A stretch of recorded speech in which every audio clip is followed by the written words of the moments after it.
જય શ્રી કૃષ્ણ, જય માતાજી। તો જો આપણે આજે બનાવવાના છે મેથીના ભજીયા। તો જો મસ્ત આપણે બધું તૈયાર કરી લીધું છે।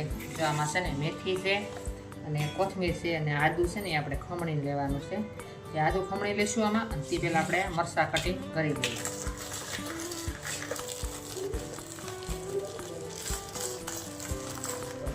આપણે આ બધી તો તૈયારી થઈ ગઈ। હવે આપણે બટેકાની પતરીના થોડાક મોળા બનાવી। તો જો આપણે બટેકાની સાલ ઉતારી લીધી છે। હવે આપણે મશીનથી પતરી પાડી નાખીશું।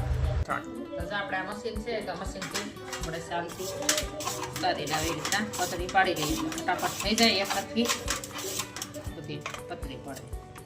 તો જો આવી પડે છે। ચાલો બધી પતરી પાડી લઈએ। આપણે એટલા ખાવાના સોડા લીધા છે, બહુ નથી નાખવાના, અને ઉપરથી આપણે અડધું લીંબુ નીસવશું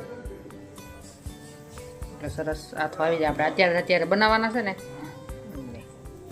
અને આપણે આ તીખાને જો ભૂકી એટલી છે એ એડ કરી દઈશું। અને હવે નાખી દઈશું આપણે આ મેથી અને કોથમીર, અને આપણે આ આદુ અને મરચાં એ આમાં એડ કરી દઈશું। હવે કરી લઈએ બધું મિક્સ।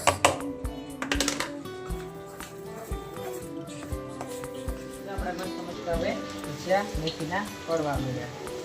જો મસ્ત ડોયો કેવો છે સરસ, અને આપણે આ ધીમા તાપે કરવાના છે, નકર થઈ જાય છે લાલ। ચાલો બધા આવી જાઓ મેથીના ગોટા ખાવા। જો આપણે આ મેથીના ભજીયા તૈયાર થઈ ગયા। અને હવે આપણે કરવાના છે બટાકાના પતરીના। હવે જો આપણે કરવાના બટાકાના પતરી,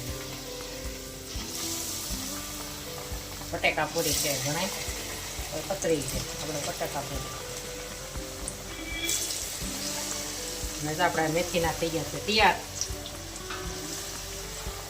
ચાલો બધા ગરમા ગરમ ભજીયા, બધા ભજીયા બનવા થોડા ઘણા આવી ગયા, થોડા ઘણા બની ગયા છે।